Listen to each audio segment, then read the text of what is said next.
enriquecedora y una vida tan fregona que la neta vale la pena. Mi querido Gus, estás de cabeza, loco. Ahí ¡Saludos! voy. ¡Yay!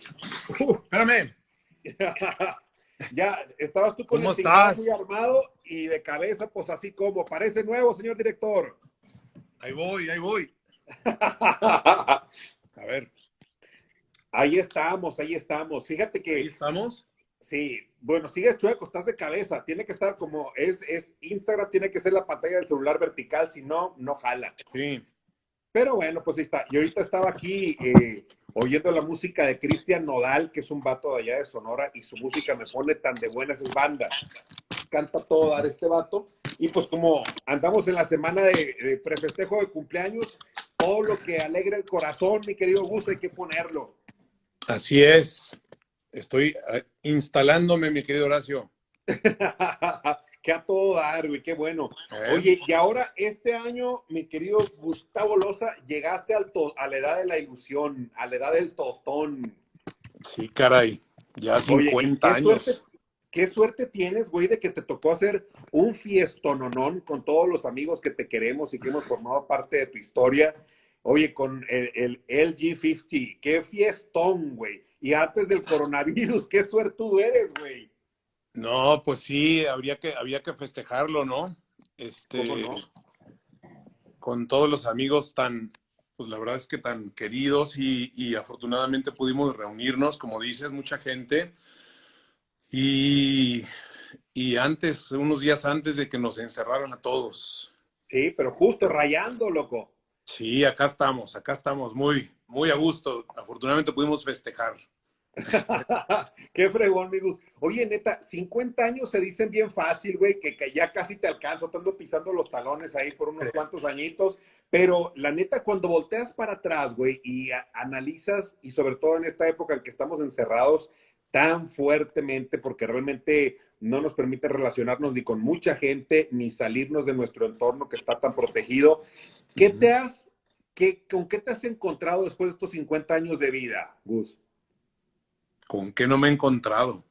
Sí, está cañón, ¿no? ¿Con qué no me he encontrado? Sí, afortunadamente, mira, yo creo que pues he tenido cualquier cantidad de experiencias muy, muy interesantes, todas. Mira, yo nací en la Ciudad de México, soy chilango, pero a pesar de eso, tuve una infancia en el campo muy interesante desde los 10 hasta los 18 años, en donde tuve como esa oportunidad y que de algún modo la estoy reviviendo ahora porque llevo 4 meses encerrado acá en el Estado de México, en medio del bosque, y me encanta salir, compartir con la gente, conocer pueblos, eh, y es algo que lo viví desde la infancia, que pues bueno, como que mucha gente no sabe, el montar a caballo, o sea, estar en contacto, ¿sabes? Directo con nuestra gente es maravilloso. Sí. Y pues bueno, cualquier cantidad de experiencias a lo largo de, pues ya son muchos años, ¿no? Me considero una persona sumamente afortunada. Soy alguien que he viajado mucho, que el cine me ha permitido viajar mucho a muchas partes del mundo y yo creo que es la mejor inversión que puedes hacer en tu vida, el conocer otras culturas, otra gente, otros países, darte cuenta, ¿no? Valorar el país que tienes a través de los viajes. A veces la gente que no tiene como la oportunidad de viajar. O O... las ganas de viajar, güey. Hay gente que realmente no se Exacto. les da ni les gusta. Por Sí, ejemplo, yo me acuerdo alguna vez, a mí me gusta mucho leer la mano y echarles más o menos ahí un ojo a ver qué hay. Y realmente yo me acuerdo en algún momento, tienes como en esta parte de aquí, están los viajes de la vida de cada uno, en la mano izquierda. Y de repente tú tienes esa parte con unas líneas muy interesantes, porque realmente para ti te gusta viajar no por el hecho de ir a conocer una cosa u otra, siempre te deja algo. ¿Qué viaje tienes en tu cabeza que digas, güey, aquí me cayó el 20 de qué es lo que iba a hacer con mi vida, con mi historia, con algo? uf, muchísimos, pero hay lugares que te marcan profundamente. Uno de ellos, sin duda, ha sido cuando fui la primera vez a India. Me impactó. Yo siempre he dicho, la India no es un país, me parece que es el planeta India, Es donde otra cosa. Sí, sí, sí, otra cosa totalmente diferente, un país sumamente espiritual, en donde tuve la oportunidad de ir a una ciudad maravillosa que se llama Varanasi, que es digamos que el centro del hinduismo, y fue increíble el experimentar por primera vez ese lugar. Le traía muchas ganas, fíjate, hace muchos años y no se daba el viaje. Y gracias a una película que hice que se llamó Al otro lado, me permitieron, porque me invitaron al Festival de Cine de Calcuta, entonces una experiencia maravillosa, y de ahí me fui como 3 semanas a recorrer pues buena parte del norte de India y llegar finalmente a Varanasi, que era como mi gran sueño en la vida, y es donde incineran a los cadáveres y los tiran al río Ganges, porque existe la creencia en el hinduismo que si la gente muere ahí, se liberan del ciclo de reencarnaciones, ¿sabes? En esta vida y llegan al moksha, lo que vendría siendo como el nirvana en el budismo. Entonces, imagínate, la experiencia fue como espectacular y ver ahí lo que le llaman los burning ghats, que es donde queman a los cadáveres y estar ahí este, experimentando. Y recuerdo una frase increíble que me dijo el dueño de esa escalinata en donde queman a los cadáveres. Me dijo, ¿Cuál era? tú eres occidental, ¿verdad? Digo, sí, pues sí. Me dice, ah, claro. Y si ustedes en Occidente lloran mucho a sus muertos, ¿verdad? Y dije, pues sí, o sea, ¿quién no? Es que curioso. Me dice, bueno, me dice, yo creo que esto es una celebración. Si es que los occidentales son muy diferentes a nosotros. Me dice, ustedes creen que el mundo es para arriba y para abajo. Y me eché 3 horas platicando con él en medio de muertos, de gente que estaban incinerando. Le digo, no puedo creer, parece que estoy en un sueño, ¿verdad? Platicando con ese señor. Oye, Y son le de esas decía, escenas que te quedan en la cabeza que dices, güey, si lo pongo en una película, en una serie, no van a pensar que esto es real, van a pensar que me lo inventé y es una exacto, cosa. exacto. Y te digo, y cierro esta anécdota. Este hombre me dice, es que ustedes creen que la vida es para arriba y para abajo, así los han educado desde niños. Dice, y no es así, o sea, no es que subas o bajas o alcanzas. Dice, no, la vida no es para arriba y para abajo, es hacia adentro. Dice, es horizontal, no es vertical. El mundo no es horizontal, no es vertical. Dice, el mundo es un horizonte y es hacia adentro.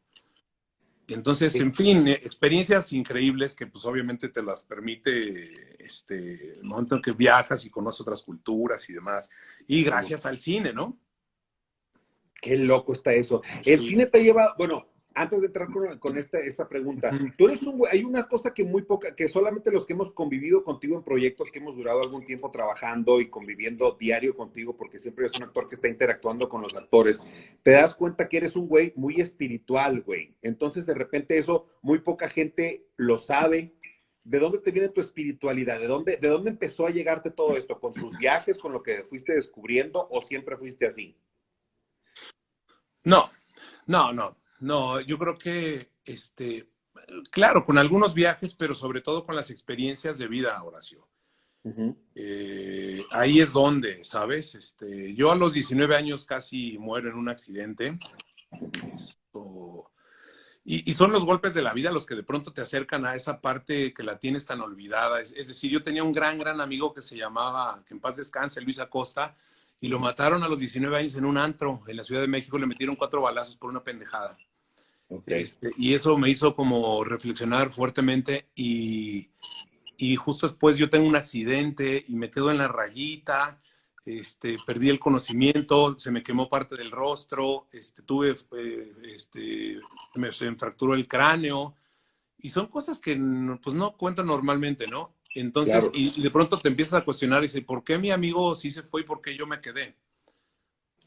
¿Y cuál es la diferencia entre uno y el otro? Y entonces, como todas esas situaciones, y he tenido, a ver, o sea, yo jamás me he puesto en un papel de víctima, ni mucho menos, pero sí he tenido una vida, pues yo te lo digo, muy interesante, muy activa en todos los Okay. sentidos y con experiencias sumamente fuertes y poderosas, que te hacen reflexionar y te hacen pensar tanto, ¿no? Y que claro que empiezas a buscar de pronto respuestas, empiezas a buscar señales y entonces, pues obviamente, pues supongo que ahí está eh, la respuesta del por qué de pronto pues te acercas y yo sin duda sí creo que que somos muchísimo más espíritu que materia, ¿sabes? Yo creo que aquí estamos nada más un ratito y nos vamos, pero es una etapa de la vida que tenemos por delante y simplemente acá vamos de paso, ¿no? Sí, cómo no. Oye, pues tú has estado enfrentado a la muerte muchas veces, canijo. ¿Ya es algo a lo que le temes tú o no? No, no, no, Nada. no, no, en lo absoluto, te lo digo de verdad, no, pero para nada. De hecho, se me hace muy interesante, se me hace muy atractivo la idea. Lo que da pesar son tus seres queridos. Sí. Eso sí es algo que digo, uff, pues estaría un poco triste porque pues obviamente he experimentado la muerte, te digo, de dos de mis mejores amigos han muerto, uno a los 19 años, otro a los 42 años. Sí. En fin, todos hemos tenido pérdidas, pero bueno, y luego pues también yo la tuve ahí cerca, la bala, ¿sabes? Igual a los Cerquita. 19 me quedé en la línea. Y tuve mi hijo que tiene 11 años, bueno, en ese entonces tenía 11 años, tuvo un accidente tremendo, Pero un terrible. cenote, Sí. terrible, terrible, y es como ver la cara, ¿sabes? De la muerte y decir, ay, cabrón, no nada más se van los viejos, se va cualquier persona y en cualquier momento, y entonces como que tienes que estar sumamente agradecido de la oportunidad que es despertar todos los días, ver el sol, ver un atardecer, amanecer, enamorarte, llorar, reír, en fin, tantas cosas, ¿no? Ya. Tú que, en base a todo esto que me acabas de decir, tú eres un güey que goza todo lo que está sucediendo en su momento. ¿Qué es lo que más gozas? Para ti, ¿qué dices? Esto es lo más gozoso de la vida. Yo creo que esto es lo que vale la pena de haber vivido tantas cosas. Bueno, sin duda, de las cosas más maravillosas que me han sucedido en la vida, son mis hijos. Uh-huh. Eso es algo que gozo profundamente, que lo sigo gozando, que es una experiencia que entiendo que no es para todos y cada quien está en su derecho, ¿no? Pero para mí ha sido maravilloso y entonces entiendes tantas cosas, porque cuando eres chavo, pues eres un hijillo de la chingada, que ahí andas y te vale madre y no te preocupas de tus papás y haces mil cosas y entonces no entiendes, pero entonces hasta que eres papá, dices, híjole, lo primero que quieres hacer es ir a pedirle disculpas a tus papás de todas las cosas que les hicimos pasar. Entonces te hace como reflexionar muchísimo, ¿no? Entonces eso es algo que yo agradezco muchísimo, lo disfruto enormemente. Evidentemente, pues el amor, estar enamorado, es una experiencia maravillosa, única. Somos adictos. La adrenalina del Sentir, enamoramiento, qué chulada, ¿no? exactamente, y pues así también se sufre, ¿no? Pero sí, sin duda es algo maravilloso. Y Sí. fíjate, y otra cosa de las que disfruto muchísimo en la vida, bueno, evidentemente el deporte, cualquier tipo de deporte me encanta. Me encanta la naturaleza, estar en contacto, sentirme vivo. Pero una de las expresiones que más disfruto es de pronto ver sobre todo esta magia que tiene el cine, de ver un trabajo tuyo en la pantalla, en una pantalla de 20 metros, todos a oscuras, en silencio, viendo una película tuya, me parece una experiencia maravillosa y única. Y más cuando estás fuera del país y que la Sí. presentas, yo que sé, en Alemania, que me ha tocado en India, en Bolivia, en cualquier lugar, ¿sabes? Enfrentarte como al público, un público que no te conoce, que de pronto puedes conectar emocionalmente con la gente, es maravilloso. O sea, ese es algo que no lo cambio por nada.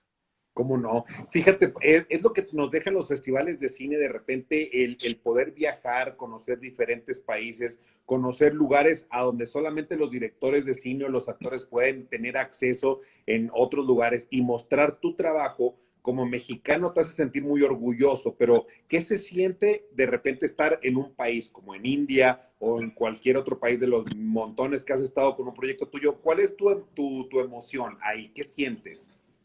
Sientes orgullo y te sientes más mexicano que nunca. Sí. Eso es algo que lo empecé a experimentar cuando empecé a ir a festivales. Es eso.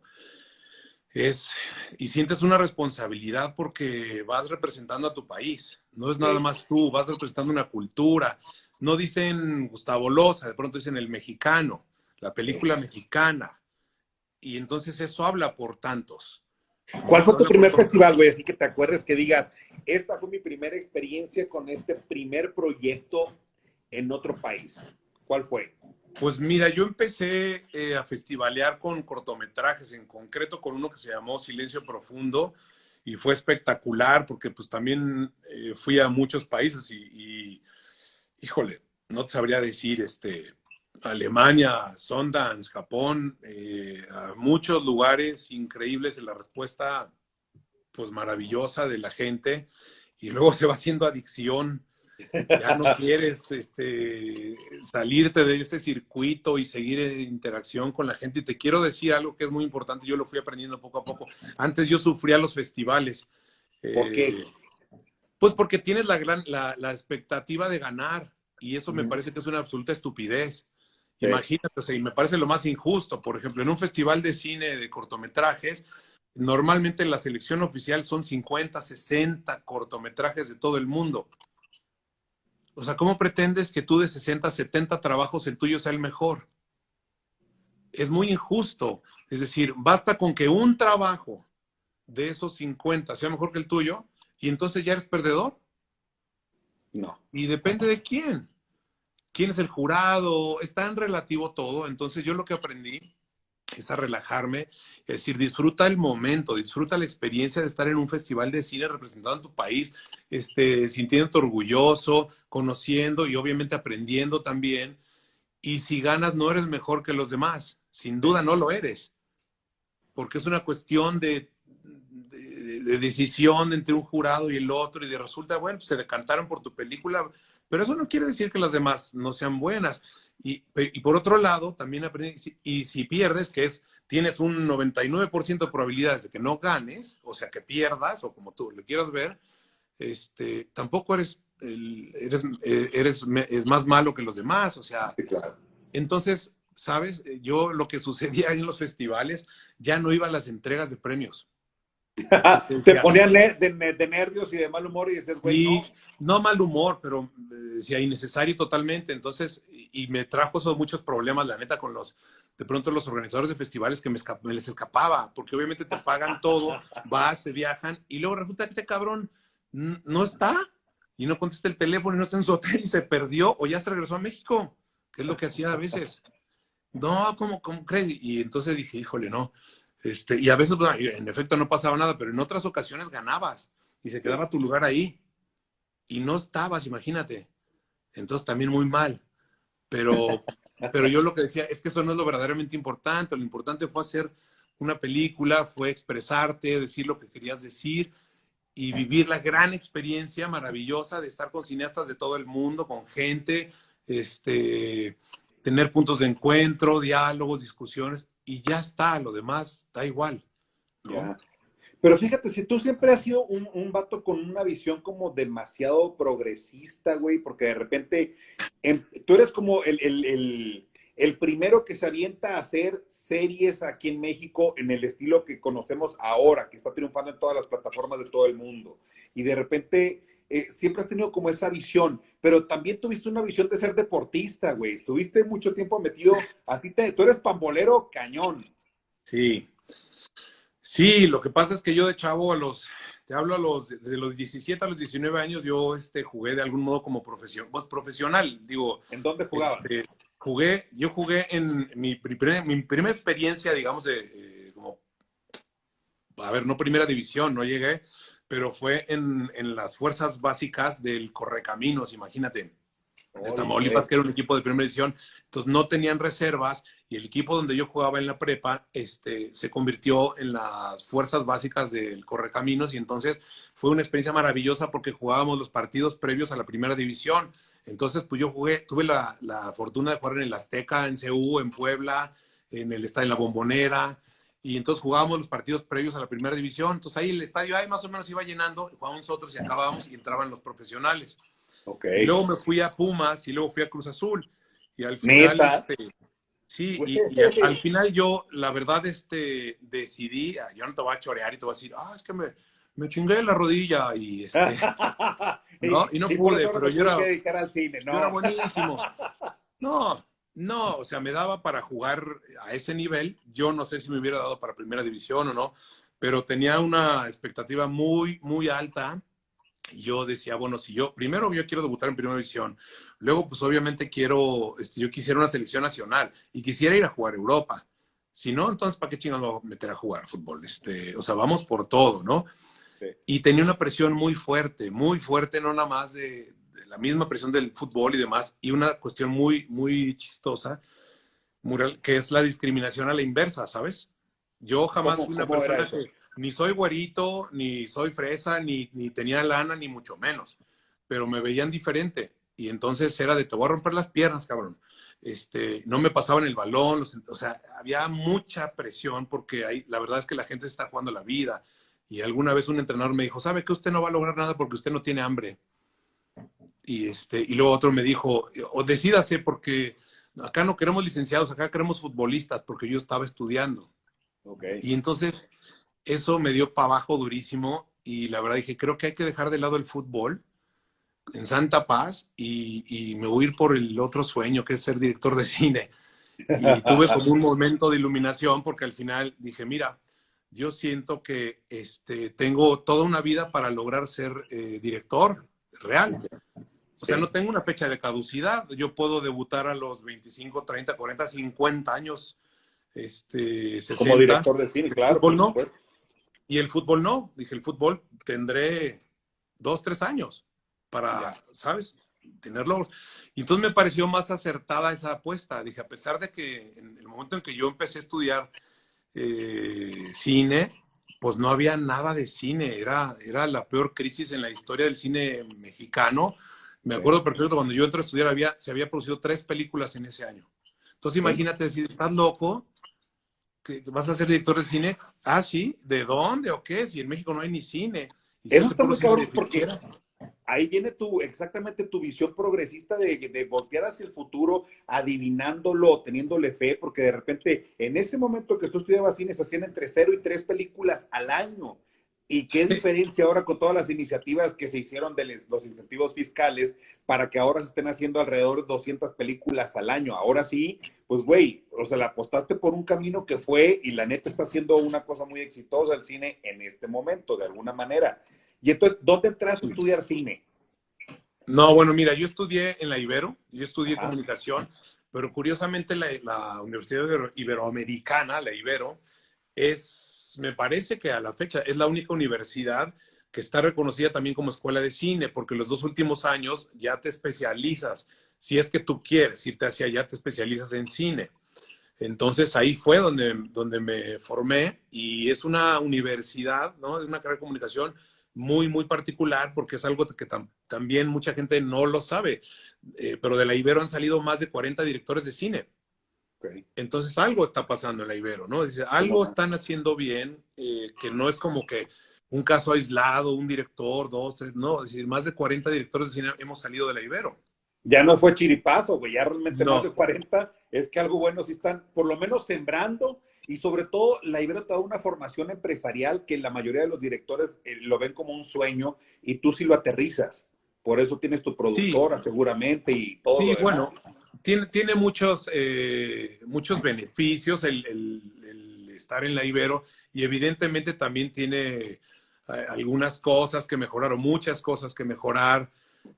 Yo, por ejemplo, cuando salgo de la Ibero sentí la necesidad de seguirme preparando, porque si es que siento que no fueron suficientes 2 años de cine. Entonces ahí es cuando me voy a la SOGEM, Ok. que es la Sociedad General de Escritores de México. ¿Y qué hacías en la SOGEM? ¿Estudiaste para escribir? Sí, porque eso es muy curioso. O sea, yo quería ser director de cine. Ok. Y dije, ¿cómo lo voy a lograr? ¿Quién me va a regalar un guión? ¿Quién me va a dar un guión para que yo dirija? Si tengo 23 años, 24.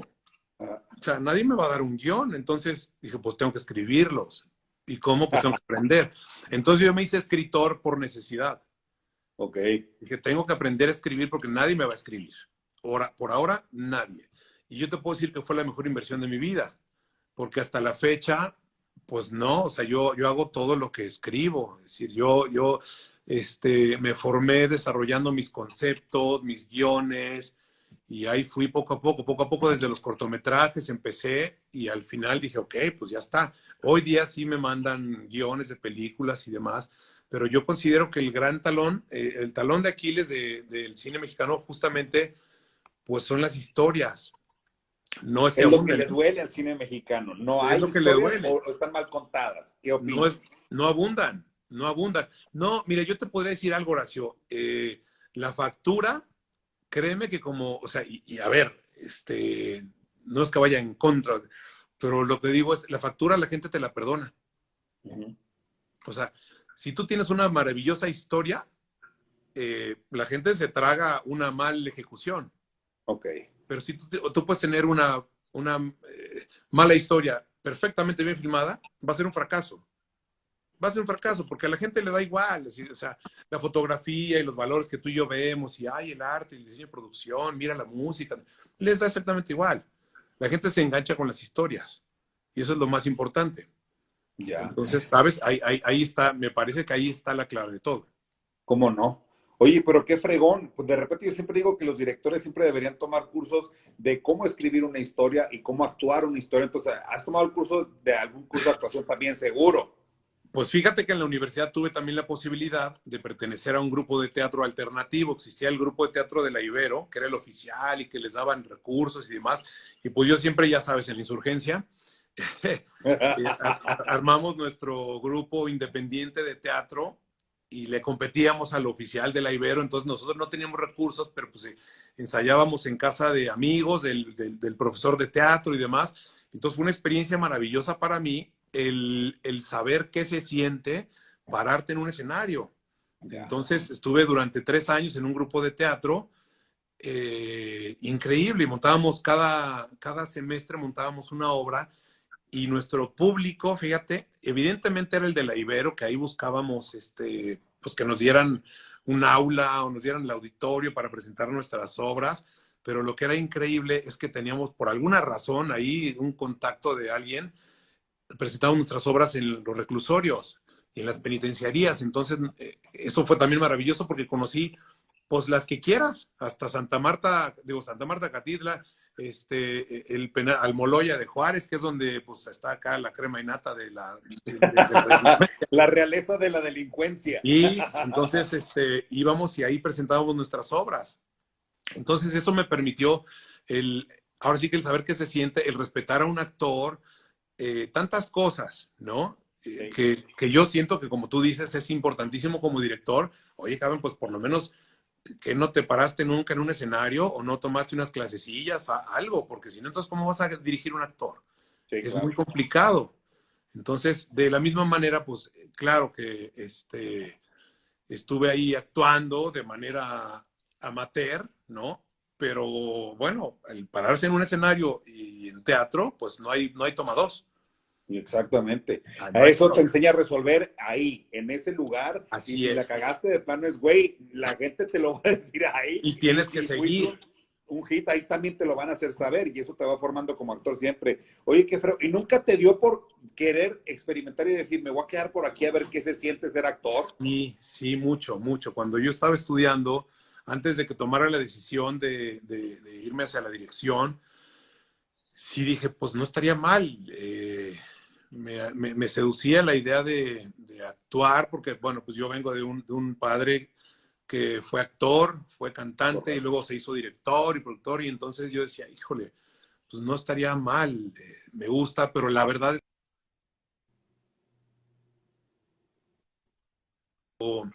de hacer una película como, pues, a ver, de actor a los 11 años, que se llamó Yo Soy el Asesino. Entonces salí ahí porque mi papá me llevó y me metió y me odiaron, era una pesadilla porque yo estaba como súper distraído y me valía madre lo que estaba pasando y de pronto a los 11 años yo creí que el actor decía lo que él quería.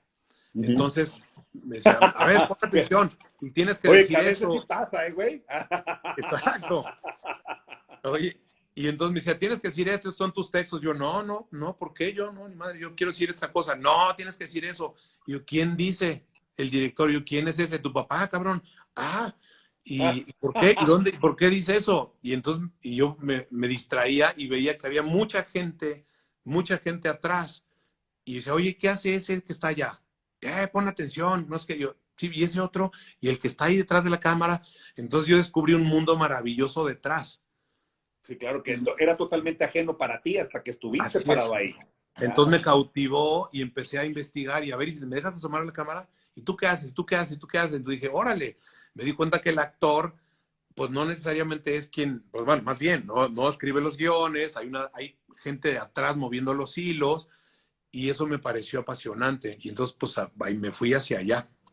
ya, qué fregón. ¿Y en qué momento decides tú salirte de México, güey? ¿Cómo llegas a Holanda, por ejemplo? Mira, es que yo estuve, mi segunda universidad, yo siempre lo he llamado así, fue Canal 11, estuve 4 años Ok, trabajando en Canal 11 en la dirección de programación para niños. ok. Llegamos a hacer varios programas, entre ellos el primero fue Bisbirige, que duró más de 3 años al aire y que creo que marcó a toda una generación de chavitos. Sí, cómo Y no. luego hicimos otro que se llamó Mi Gran Amigo, de Mopeds, y que nos asesoró la empresa Jim Henson, que es la que hizo los Mopeds. Y Ok. luego, en fin, fue creciendo la barra y ahí hice mi primera serie de ficción y que de hecho pues es la primera de las primeras que se hicieron en México, que se llamó Camino a Casa. Ok, Entonces, la que era mi jefa en ese entonces, que es Patricia Arriaga, hermana de Memo Arriaga, ok. un gran amigo, y pues un capo, ¿no? En esto de la escritura. Casi no se le Eh, da al vato, casi nada. exacto, casi no. Entonces, Patricia era una persona muy generosa y muy inteligente que nos siguió desarrollando y capacitando a todos. Entonces, yo me acuerdo perfectamente, fíjate, nada más qué maravilla. Un día llega a mi oficina, yo era el productor de la barra infantil, y me dice, oye, Gustavo, fíjate, y de pronto llegan ahí dos tipos literal, con un baúl enorme. Y yo, ¿qué es esto? Ábrelo. Yo lo abro y estaba lleno en ese entonces de cassettes. Ok, Lleno, había, no sé, había más de 100. Yo, ¿qué es esto, Patricia? Me dice, tómate tu tiempo y quiero que veas todos.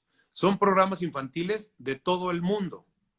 ok. ¿Ok? Dije, wow, velos todos y Para en eso, a ver, cuanto... dime una cosa. Sí, Te voy a platicar una cosa mía. De repente yo puse una escuela para sobrevivir en lo que hacía carrera como actor aquí, puse una escuela y dábamos clases y cursos de capacitación.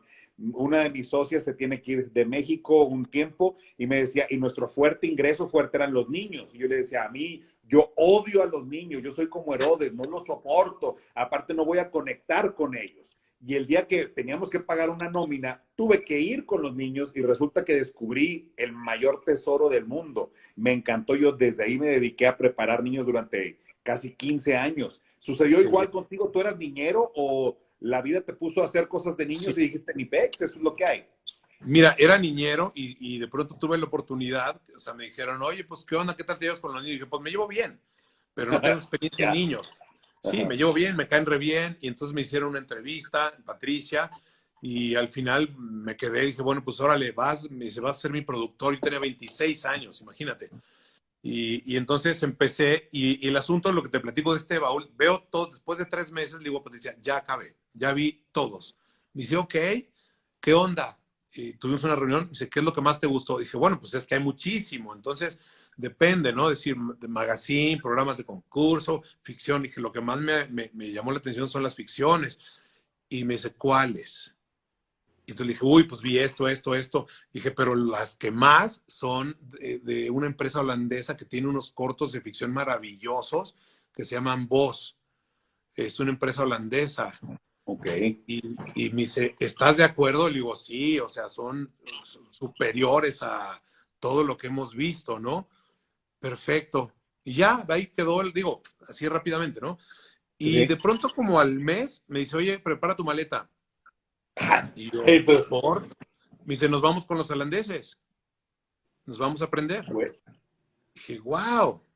Y entonces así fuimos, ¿no? Entonces de pronto nos vamos a Ámsterdam, tomamos el tren porque ni siquiera su oficina estaba en Ámsterdam, estaba a 15 minutos, y ahí fuimos y aprendimos de los holandeses. Y para mí era así de, órale, con los rockstars estos, han ganado todo, se dedican a hacer ficción para, no te diría para niños, ficción actuada por niños, ¿sabes? De Ok. pronto eran contenidos adultos, pero protagonizadas por niños, historias tremendas de todo. Y eso fue una gran influencia en mi carrera. Y ahí es cuando consideré seriamente el dedicarme a hacer trabajo para chavitos. Y por eso es que de pronto tú ves en películas como Al Otro Lado o La Otra Familia, pues que los protagonistas son niños. O Atlético San Pancho, que esa fue de algún modo una película por encargo, Como, pero protagonizada por niños. Entonces siempre he estado como vinculado con el mundo infantil que me apasiona. oye, pero qué bien te resultó, güey, porque yo creo que pocos papás se han relacionado de la manera en la que tú te relacionas con tus hijos. Es increíble, de verdad, ¿no? Y lo ves cómo te aman y cómo te apoyan y cómo siempre están contigo, y porque de alguna manera todo lo que vamos aprendiendo en el camino nos va formando para cuando te toca que te lleguen, güey, ¿no?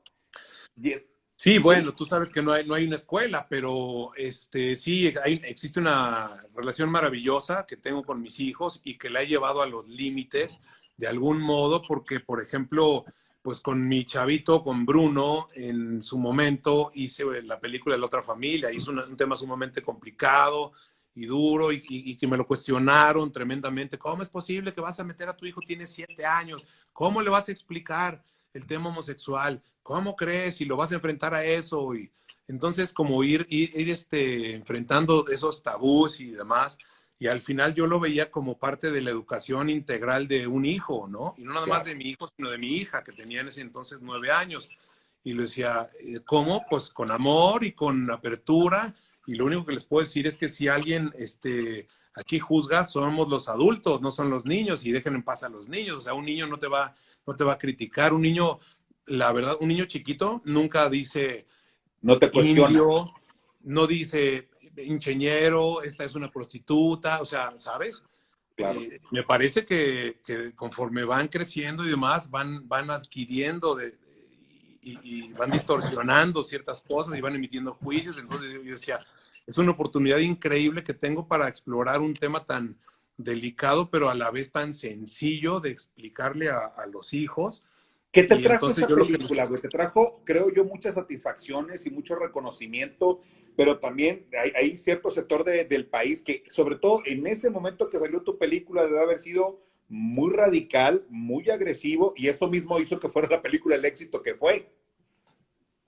Pues sí, sí, fue una película que me trajo muchas amistades, grandes experiencias. Fíjate que también fue algo maravilloso porque de pronto los procesos creativos que yo tengo con mis películas, tienen mucho que ver con el documental, ¿sabes? Porque, por ejemplo, para La Otra Familia, yo conozco a unos amigos y entonces me empiezo a involucrar con ellos, unos amigos, una pareja gay, y entonces me empiezo a aproximar a su mundo, digo, wow, me cuentan una anécdota, una historia terrible, que quisieron adoptar a un niño, no pudieron, casi los linchan en el pueblo donde vivían en México, eran un par de franceses, y en fin, entonces empiezo a investigar, investigar, investigar, y al final digo, bueno, yo no puedo entrarle al toro si no tengo una posición frente a este problema, que no la tenía. Entonces digo, ¿cómo le voy a entrar a un tema si no tengo una posición Claro. al respecto? Entonces, me tardó 2 años. Y entonces conocía cualquier cantidad de parejas que tenían niños, que estaban tratando, que no, y homosexuales, lesbianas, de todo tipo. Y al final dije, ok, me queda claro y yo estoy muy claro en mi posición al respecto. Y entonces le entro a esta película. Claro. Y lo maravilloso fue que yo con Matías Ehrenberg, que fue el productor, le dije, oye, yo creo que es muy importante que esta película la podamos exhibir en universidades y en prepas en el país. Entonces, 3 meses antes de su estreno, le dimos un recorrido maravilloso a cualquier cantidad de universidades del país, tanto públicas como privadas. Y entonces mostrábamos la película y al final hacíamos debates. Y invitábamos, aparte, pues, hasta fuimos al TEC de Monterrey, fuimos a la UNAM, fuimos al Poli, fuimos a la Ibero, a la VM, al TEC, digo, a la UP, no sé, a cualquier ¿Y cantidad cuál de... era la reacción de la raza, güey? ¿Qué veían en la película? ¿Qué decían? Pues mucha Ok, polémica y entonces era inevitable de pronto que la gente reaccionara, tanto de manera positiva o de manera totalmente negativa, y entonces dices, bueno, claro, y no se trata de juzgar a nadie. Yo lo que les decía es, a ver, compañeros, yo no vengo aquí a convencerlos de nada, ¿eh? O sea, yo no vengo a decirles, vamos y adopten niños, parejas homosexuales, no, simplemente creo que hay que poner sobre la mesa este tema y hay que dialogarlo como claro. sociedad, nada más, es todo, ¿no? Y lo que les decía, tranquilos, tranquilos, o sea, no estoy hablando de tus hijos, no te los voy a quitar para dárselos a unos gays, tranquilos, no pasa nada. ¿no? O sea, el hecho que la veas no te va a volver homosexual tampoco, tranquilos.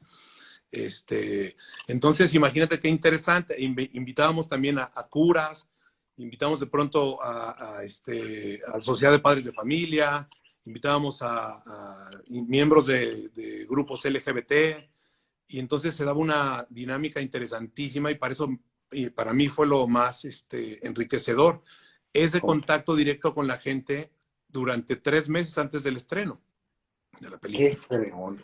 Sí. Oye, qué loco, ¿no? Esa película realmente marcó una historia muy importante dentro de la filmografía de este país.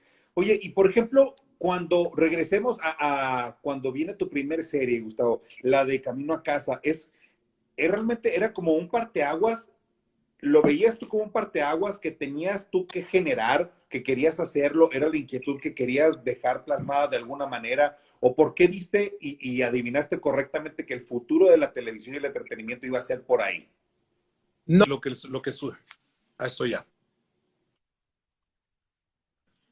Te decía, no es que haya adivinado, lo que sucede es que pues yo estaba un poco harto del reino de las telenovelas en este país y no se producía otra cosa que no fueran telenovelas. Y digo, está bien, o sea, está bien que se hagan, pero pues yo crecí como muchos viendo series gringas. No sé si Claro. tú te acuerdas de una que se llama The Wonder Years.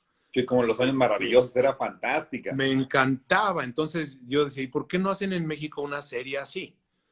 ¿Y por qué no hacen los Dukes de Hazzard? ¿Y por qué no hacen Alf, que era un sitcom? ¿Y por qué no hacen tantas cosas? Y nada, y todo era, parece ser que nada más es telenovela, telenovela, y entonces pues me aferré. Y en el momento en que yo tuve la posibilidad en Canal 11, cuando yo tuve el puesto y el control creativo de la barra infantil, a mis 27 años, 28 Bien años, chavo, sí. dije, ahí les voy a hacer una serie.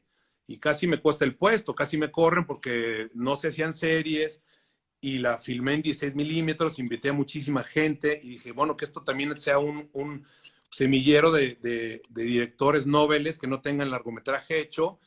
Y solamente fuimos 12 directores y el único que ya tenía largometraje hecho era Fernando Sariñana. Ok. Pero bueno, ahí participaron ¿Quiénes estuvieron muchísimos. ahí? ¿Qué directores Mira, tuviste? estuvo de los que estuvo Julio Fons, Ok. estuvo Rodrigo Pla, estuvo Javier Patrón Fox, estuvo Luis Videgaray, sí, Luis Videgaray, no, Luis no, el conductor, Eduardo Videgaray. Eduardo, perdón, Luis, No me digas, Eduardo él Videgaray, dirigía. No sabía sí, eso. exacto, dirigía, se olvidó, estuvo Nela Fernández, que bueno, bueno, sí llegó a dirigir, pero era asistente de dirección, buenísima. Evidentemente estuvo yo, Chava Cartas estuvo como fotógrafo, o sea, una cantidad impresionante de directores que al final pues lograron llegar al largometraje y de actores también, cualquier cantidad. Entonces fue un gran experimento que hicimos ahí y que tuvo muchísimo éxito y que también se fue a festivales y ganó por ahí 7 premios y no se habían hecho series en México. Era de, ¿y esto para qué? ¿No? Pero el 11 te permitía hacer ese tipo de proyectos. Entonces pues yo aproveché. O sea, Canal 11 realmente parte de tu carrera y tu maduración como director se la debemos todos agradecer a Canal 11. Mucho, sí, sin duda. Yo siempre he estado, mira, yo creo que uno tiene que ser agradecido en la vida. Sí. Y yo nunca he negado la cruz de mi parroquia. Yo soy orgullosamente ibero. Me encanta, les agradezco muchísimo las oportunidades que me dieron, porque gracias a la Ibero y a Jaime Ponce, que fue mi mentor número uno, es el director del subsistema de cine, yo empecé a hacer mis primeros cortometrajes y mi segunda universidad sin duda fue Canal 11 y sigo conservando grandes amigos ahí y me dieron la oportunidad de crecer profesionalmente, de convertirme en productor, de hacer la primera serie de televisión, ¿sabes? De explorar, de viajar por el mundo, de seguir capacitándome. Entonces, bueno, sí, mucho se lo debo tanto a la Ibero como a Canal 11. Oye, pero fíjate, de repente, en mucho he sabido por la mayoría que de repente piensan que de dirigir y producir uno puede hacer una vida económicamente estable. Y a veces realmente te das cuenta que no siempre y en este país menos. De Sí. repente, ¿qué en algún momento hiciste publicidad, Gustavo? Sí, sí hice 10 años publicidad. Haz de cuenta que yo estuve en Canal 11 4 años, y luego decidí ya independizarme, puse mi casa productora y me parecía, dije, bueno, pero pues hay que vivir de algo, ¿no? Porque el cine pues tan complicado, no sé cómo hacer, y me pareció sensato buscar una posibilidad en la publicidad. Entonces me costó mucho trabajo entrar porque también es medio muy celoso, pero bueno, finalmente me permiten entrar a la publicidad y bueno, hice 10 años comerciales. Me parece que me excedí, tal vez hubiera hecho un poco menos, pero eso me generó una estabilidad económica y bueno, y me dio también muchas horas vuelo, ¿no? Hice más de 400 comerciales hasta que dije, ya se acabó, no más comerciales, me voy a dedicar ahora a la ficción, que también fue como una apuesta, ¿no? Entonces dije, vamos a hacer series de televisión, y también me decían, no, ¿cómo? ¿Cuál? Si aquí no se hacen series, por eso. Dije, yo ya hice una serie y hay que hacer series. Yo seguía insistiendo con el tema de las series. Y finalmente dije, le voy a dar el giro a mi compañía productora, ya no vamos a hacer comerciales, ahora me voy a dedicar a generar contenidos, porque yo decía, yo creo que el futuro sí está en desarrollar contenidos, y en ese sentido pues no estaba equivocado. Hoy tú lo ves, ¿no? Y como alguna vez me dijo un ejecutivo de Televisa, el director de videocine, Fernando Pérez Gavilán, que ya no trabaja en esa empresa, pero me dijo, es que sabes qué, Gustavo, cuando tú empezaste a hacer series con nosotros, para nosotros eras un lujo. O sea, era un lujo que se daba a la empresa de hacer series que no interesaban a nadie. Dice, hoy es una absoluta necesidad, porque el medio cambió. Digo, pues qué bueno que cambió, porque, ¿no? Y en ese sentido, pues ahí vamos. O sea, siento que ahí vamos. Nos falta mucho camino por recorrer, por aprender, ¿no? Pero fíjate, has tenido como porque hay cosas que de repente uno como actor hace por el gusto y otras por el gasto. Seguramente como director y como productor también lo haces. Porque, por ejemplo, yo veo yo he tenido la suerte de estar contigo en Ron Coyote, me voy de ahorita para atrás. En Ron Coyote estuve luego en Cloroformo, en Los Héroes del Norte. Ya. Y no me acuerdo cuál más. Pero de repente, si ves una serie como Los Héroes del Norte, que es un experimento que fue fantástico y muy exitoso, a Cloroformo, no tiene nada que ver. No. Es un formato y un lenguaje totalmente distinto. Sí, que eso bueno, afortunadamente, pues considero que tengo un rango más amplio, me viene muy bien la comedia, se me da de manera natural, y yo creo que sí, eso es algo, igual tú coincides conmigo, es algo que no se aprende. La comedia no se aprende, la comedia la traes o no la traes, es como el que cuenta un chiste. Hay gente que lo cuenta increíblemente bien y hay otros que pues nada más no les sale. No les sale. Entonces, siento que eso sí no te lo pueden enseñar en la escuela. Y si lo tengo, digo, pues hay que explotarlo, por supuesto, y me divierto y me parece maravillosa la posibilidad que tienes de hacer reír a la gente, porque en un país como el nuestro hace tanta falta hacer reír a la gente a veces, y distraerlos y demás. Y evidentemente sí, aparte de hacerlos reír, los puedes hacer reflexionar y pensar, bueno, maravilloso. Claro. Pero por otro lado también tengo otras inquietudes como el drama, ¿no? Entonces digo, bueno, también me encanta y quiero hacerlo, y por eso Cloroformo, y luego Sincronía, que es una serie que lamentablemente pues ahí está atrapada en Blim. Y es una joya. Yo creo que me gusta todo lo que haces porque tocas todas las gamas por las que un actor quisiera pasar en la vida. Y de repente, pero Sincronía se me hace palabras mayores, se me hace una de tus obras maestras muy importantes. ¿Tú qué opinas de ese proyecto tuyo? Yo creo que yo te podría decir que para mí es el proyecto de drama más importante que he hecho en la televisión. El más importante y del cual me siento más orgulloso. Lamentablemente te digo, pues está en la...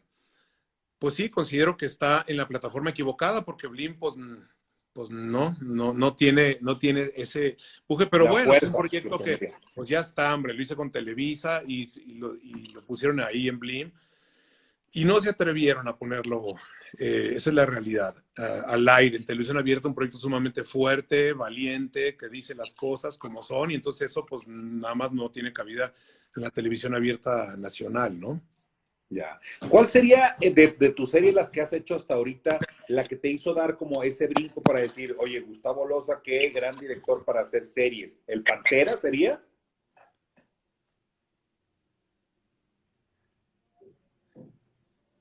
Ahí vienes. Seguramente le entró una llamada, segurito. Perdón. Eres muy famoso, eres muy popular, mi querido Gus. Me fui un momento. Oye, el No, no, no. Pantera sería el primer trancazo que Perdóname, les... Horacio. Dime. El... Mira, lo que pasa es que el Pantera no, yo no me lo puedo adjudicar porque yo entré de bateador emergente.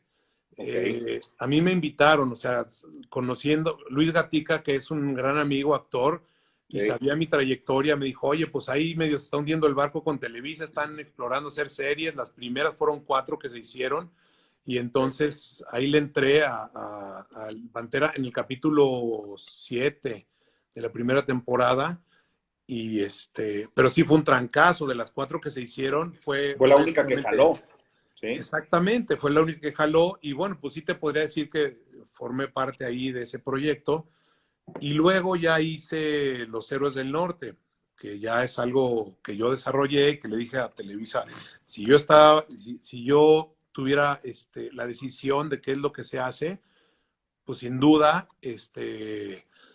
haría una serie que no se le parezca nada. O sea, es decir, no una serie de médicos, no una serie de abogados, no una serie de detectives, porque esas las hacen los gringos y las hacen increíblemente bien. ¿Por qué no hacemos algo que tenga el ADN mexicano, que huela a México, que transpire México, que estemos orgullosos de México? Y se me quedaban viendo como este cabrón que se trae. Y al final les propuse Los Héroes del Norte. Dije, esto no se les va a ocurrir ni a los gringos, ni a los argentinos, ni a españoles, ni a nadie.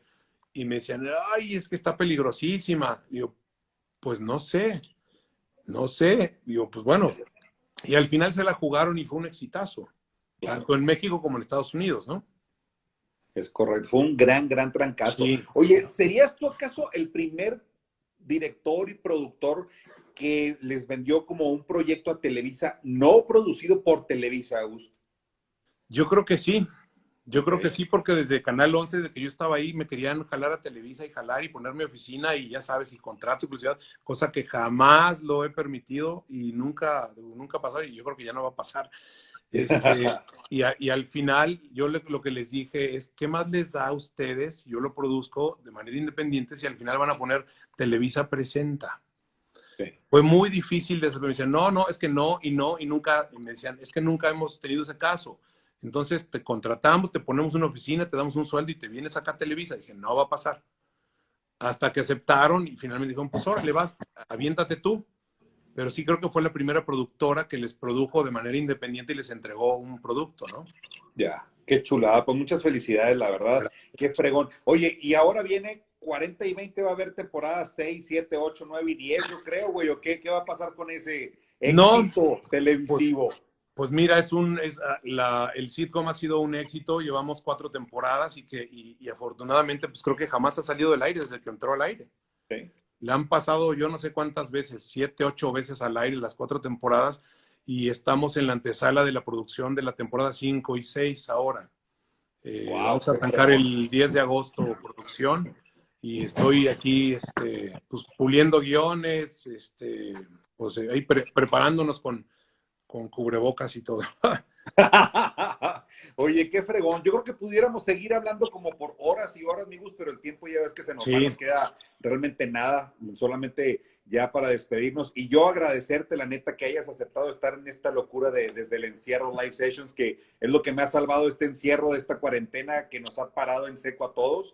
Y de verdad te agradezco tu confianza, tu tiempo, tu cariño, tu amistad, porque de verdad lo valoro muchísimo y soy muy fan tuyo, güey, desde siempre. no, muchas gracias, mi querido Horacio. Sabes que somos ya grandes amigos. La verdad es que yo cuento con los dedos de la mano a los amigos que tengo en este medio. Tú eres uno de ellos y hemos tenido la posibilidad de hacer familia en la Sí. pantalla y es algo que me gusta mucho. ¿Sabes? Cuando me entiendo con actores, con actrices, pues si te fijas, repiten. Ahí tienes tu caso, ahí tienes el caso de Armando Hernández, Nacho Guadalupe, Sí.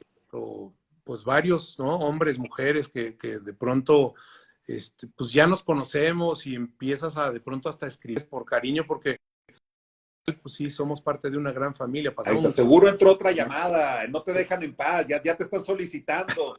Dicen, ¿dónde estás, güey? Ya cuelga, ya salte de ahí.